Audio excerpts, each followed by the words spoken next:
প্রিয় নবম ও দশম শ্রেণীর শিক্ষার্থীবৃন্দ, আসসালামু আলাইকুম। আমি তোমাদের মাইনুদ্দিন বাদল স্যার, মুরাদপুর আদর্শ হাই স্কুল, ঢাকা। ইতিপূর্বে কমপ্লিটিং সেন্টেন্সের উপরে আমি তোমাদের একটি ক্লাস নিয়েছি।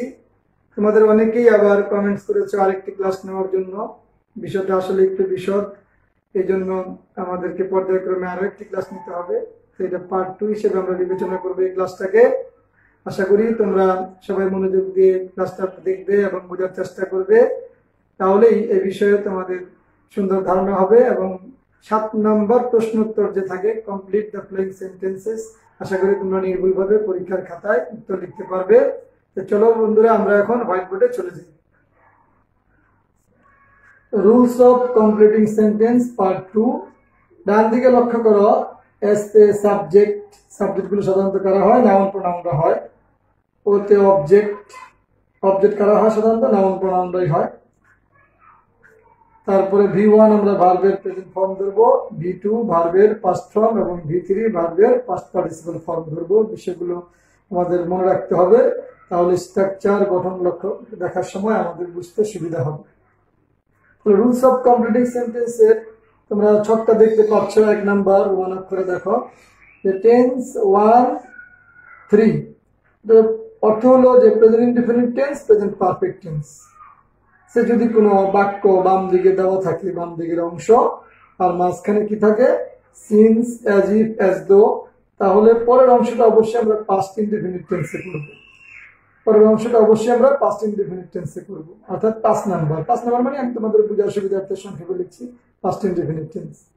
ঠিক অনুরূপ ভাবে শিক্ষার্থীরা লক্ষ্য করো, টেন্স নাম্বার কত? 5। মানে পাস্ট ইনডিফিনিট টেন্স যদি বামে থাকে, তাহলে মাঝখানে যদি since, as if, as though থাকে, তাহলে ডান দিকে যে উত্তরটার অংশটা তোমরা লিখবা, সেন্টেন্সের অংশটা, সেটা অবশ্যই পাস্ট পারফেক্ট টেন্সকে ফলো করবা। তাহলে এই টেন্স গুলো ফলো যদি করো আর এই কনজাংশন গুলো যদি লক্ষ্য করো, তাহলেই তোমরা নির্ভুল কমপ্লিটিং সেন্টেন্স করতে পারবা। তাহলে চলো আমরা এই 1 নম্বর উদাহরণের দেখে লক্ষ্য করি আমরা যে কি লেখা হয়েছে। দেখো, Seema behaves as though she knew nothing. তাহলে প্রথম অংশটা খেয়াল করো শিক্ষার্থীরা, সীমা বিহেভস, এটা কিন্তু প্রেজেন্ট ইনডিফিনিট টেন্স। এই যে মাঝখানে দেখো অ্যাজ দো আছে, যেন সীমা এমন আচরণ করে যেন সে কিছুই জানে না, যেন সে কিছুই জানে না। তাহলে এই যে 1 বা 3 নাম্বার টেন্স, মানে প্রেজেন্ট ইনডিফিনিট টেন্স বা past indefinite present perfect tense থাকলে পাস্ট ইনডিফিনিট টেন্স উত্তরটা লিখতে হবে। দেখো আমি লিখেছি, শি নিউ নাথিং। নো এর পাস্ট টেন্স কি? নিউ। শি নিউ নাথিং, সে কিছুই জানে না। Seema behaves as though she knew nothing. Okay. 2 number উদাহরণটা শিক্ষার্থীরা লক্ষ্য করো, it has been 5 years since. 5 বছর হয়েছে, এরকম অর্থে আর কি। তাহলে ইট হ্যাজ বিন 5 years, তাহলে অবশ্যই এটা প্রেজেন্ট পারফেক্ট টেন্সে আছে। 2 নম্বর উদাহরণটা দেখো, ইট has been 5 years, present perfect টেন্সের উদাহরণ। তারপরে মাঝখানে কি আছে? সিন্স। এখন যে আমরা উত্তরটা লিখবো, এটাও কি পাস্ট ইনডিফিনিট টেন্সে লিখবো। তাহলে 5 বছর হলো তোমাকে প্রথম দেখেছিলাম, আমি তোমাকে প্রথম দেখেছিলাম।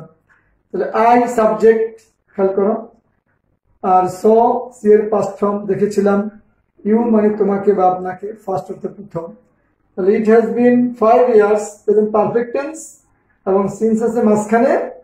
এখন পরের অংশটা কি হবে? পাস্ট ইনডিফিনিট টেন্স উত্তরটা হবে আই সো ইউ ফার্স্ট, আমি তোমাকে প্রথম দেখেছিলাম। 3 নম্বর উদাহরণটা শিক্ষার্থী লক্ষ্য করো, দে pretended.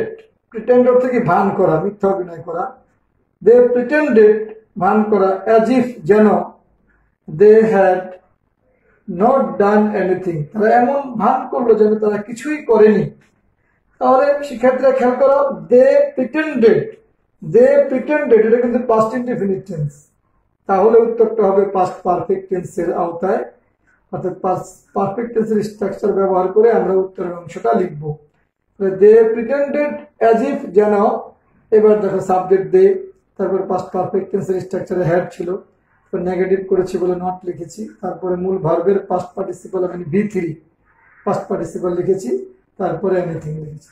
They pretended as if they had not done anything, তারা এমন ভান করেছিল যেন তারা কিছুই করেনি, এরকম বাংলা অর্থ দাঁড়ায়। তাহলে প্রথম অংশ যদি পাস্ট ইনডেফিনিট টেন্স থাকে তাহলে পরের অংশ অবশ্যই আমরা পাস্ট পারফেক্ট টেন্স, অর্থাৎ 7 নাম্বার টেন্স বলি আমরা, কিন্তু আমাদের এই টেন্সটার নাম কি? পাস্ট পারফেক্ট টেন্সের উত্তরটা দিতে হবে।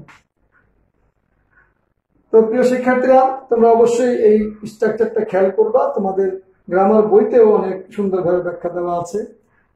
2 নাম্বার রোমান অক্ষর 2 খেয়াল করো, এদিকে যে স্ট্রাকচারটা থাকে প্রায় তোমরা এরকম 7 নাম্বার কমপ্লিটিং সেন্টেন্স এরকম একটা প্রশ্ন পাবে কমপ্লিটিং করার জন্য। ইট ইজ টাইম বা ইট ইজ হাই টাইম, এরকম থাকলেই আমরা পরের অংশটাকে এই স্ট্রাকচার ব্যবহার করব, subject plus V2 plus object oblique complement extension, এভাবে আমরা মনে রাখার চেষ্টা করব।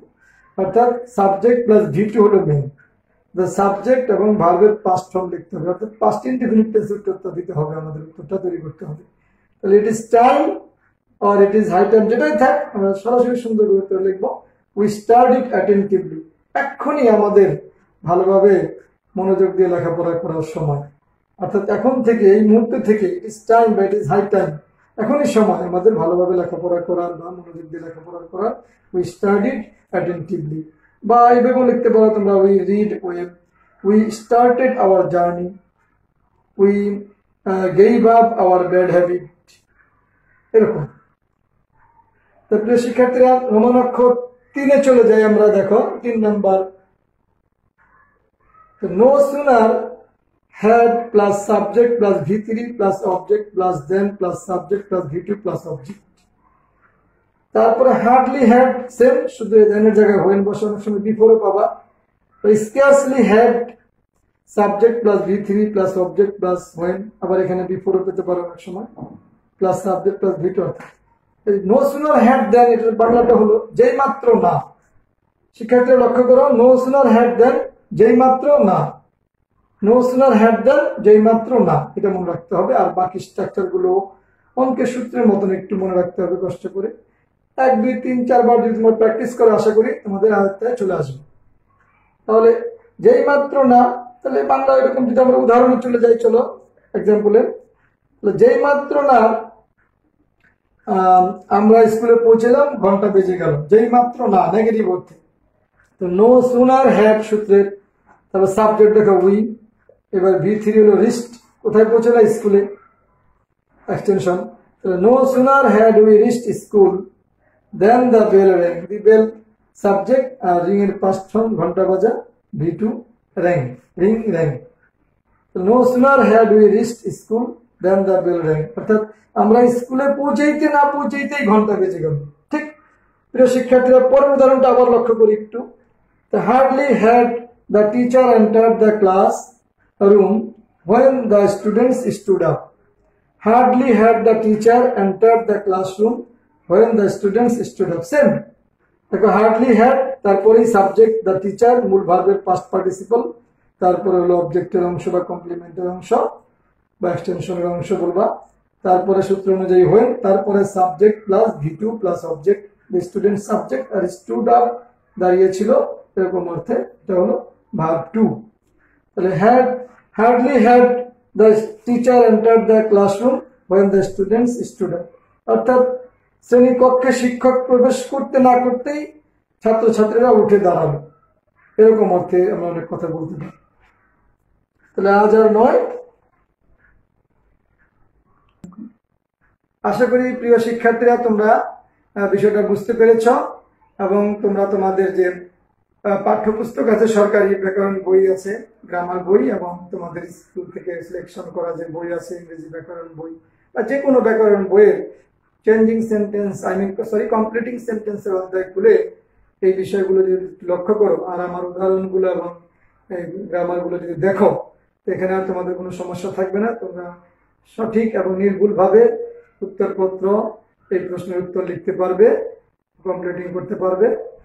So thank you.